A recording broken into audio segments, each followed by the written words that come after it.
Hello Anashe. Today I would like to talk to you about the magical properties of mica, but I think the stories of how I got interested in mica is very interesting all on itself. Sorry, my camera is a bit wonky. I got interested in mica when I got to the sacred island of Delos. Delos is basically a sacred island of the ancient Greeks that basically, according to legend, this is where Apollo and Artemis got born in, and it had temple to many gods. And one of the gods, also they had if you ever learned the ancient Greek plays, it has like an Astolfo Antigone. Anyway, so I've been there, and it's a very sacred place. And in antiquity, people couldn't live in there, die in there, or get born in that sacred island. And it had a very interesting, it's basically like an ancient mall and has a giant ass temple complex, including two phallic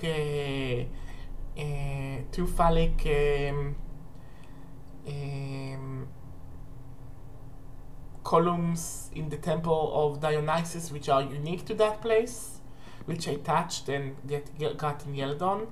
But when I was there, I was like, I was basically treasure picking, because I was thinking it's very difficult to get to that isle. You have to get to Mykonos, which is very expensive, if you live outside of Greece. And you have to basically take a sea bus, it's called a sea bus, to Delos. There they had like mica everywhere. And let me show you. I got some pieces here. See this? You see the glint? This is mica. This is like my largest mica piece. Those are like green reddish crystals on the matrix, and when I turn it around, still more green reddish crystal on the matrix. It's a giant piece of mica. I got smaller pieces as well, like this. And I don't know if you can see, but basically mica, when it crystallizes, has this hexagonal shape to it. Got more pieces. And this is my favorite crystal picking. It's like you go to nature, you get a crystal, you can use it. It's like you don't mine it. It's like the earth is giving it to you. This is a smaller piece. I can tell you can't see a lot of the glinting, but it's there. And also I got two smaller pieces of mica, for charm bags, and then here you have a big piece here of mica. And basically, this is like an entire mica flake, basically. Okay, so I got like a lot of pieces of there, not a lot, I didn't like drain the place, obviously. And I also found two cowrie shells, like washed ashore, and it's difficult to find cowrie shells in the Mediterranean. So basically, I made those. And I'm going to talk about them, I'm going to show you the natural treasures I got from Greece in a different video. Okay, I made those. Those are the cowrie shells I found on the Mediterranean beach, and I wrapped them in fimo and made the Delian amulet. Now, I don't know if you can read this, but it says Delos and the date in which, the items inside was picked. So basically, I made this from fimo, from polymer clay. I placed inside a little flake of mica, which is basically the earth of that island and has the memory of all the rituals going on in them. And then I placed the cowrie shell that I found there. And this is basically an amulet it's more of a talisman. This is a talisman that allows me to connect to that sacred place even though I'm not there. I gave offering to the spirits of the place, so I connect to that place while wearing this talisman without actually being there. And this one is mine, and this one belongs to my traveling companion, which, by the way, broke her leg in Santorini, and I really wish her well. So here, you have a gift waiting for you here if you watch it. Okay? So, because I picked so much mica, I decided I'm going to do some research about it. And apparently mica was used in ancient time to be ground out and used as an eyeshadow, like a primitive eyeshadow. So this is a beauty enhancement stone. So it's also, a stone of illusion. And also because it's layered, it can also layer reality in such a way that would allow a lot of things to stand between you and harm. And it's used for protection. And also because it's layered, it's also a symbol to the subconscious, the world of dreams, the shadow world, and it's very good for astral projection. And you know, I'm surprised that there is not a lot of discourse about using mica for magical work. But I have gathered here 3 books from my library, which is really a sample. I have some crystal books in Hebrew, and I decided not to do a mock translation for you here, but allow me to read to you the magical uses of mica the way they appear in literature.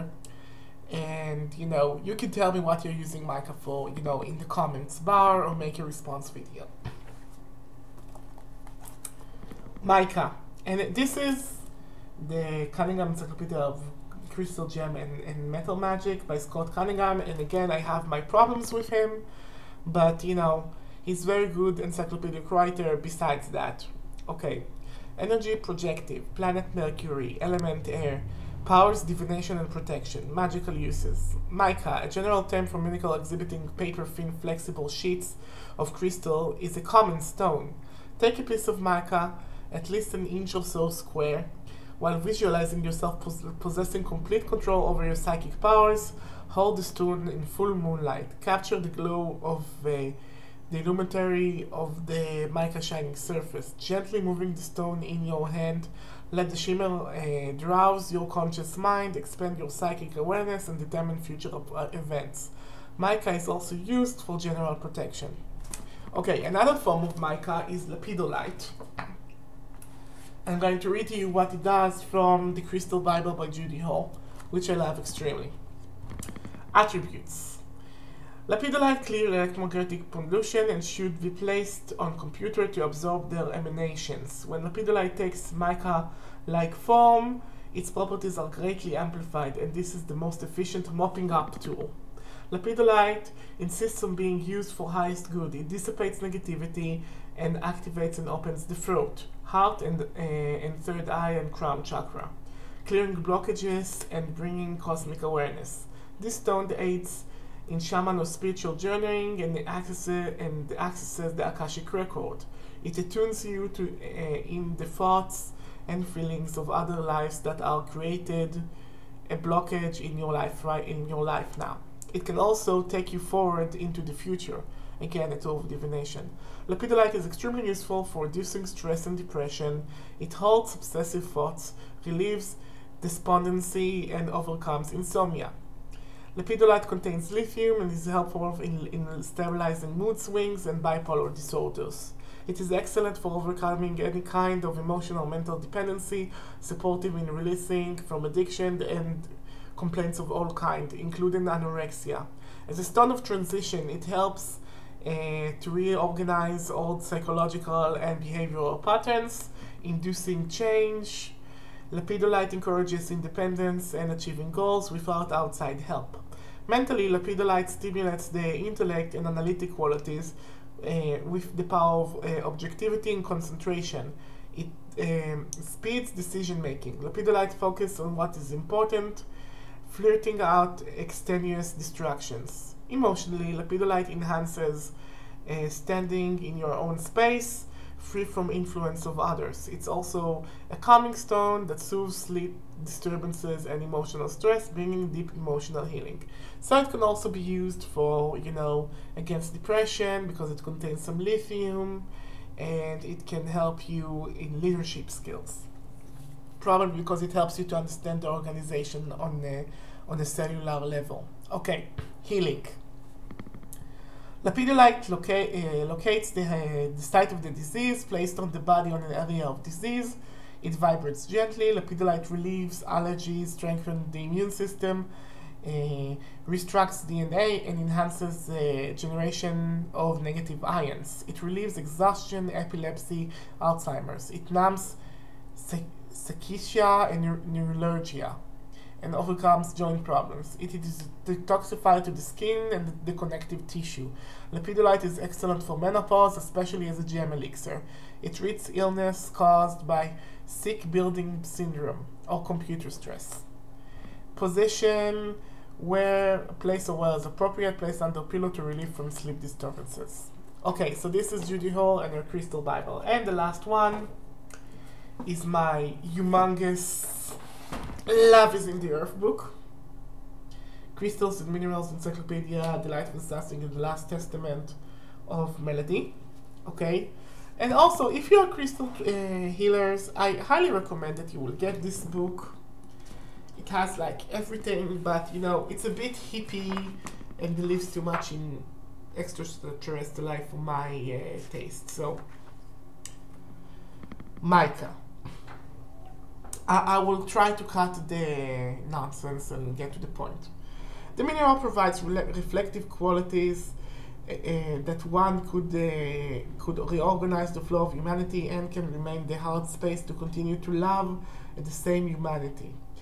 It can also help to look at the situation in complete detail, magnifying those aspects of importance. It can also be used to facilitate clarity, visions, and mysticism.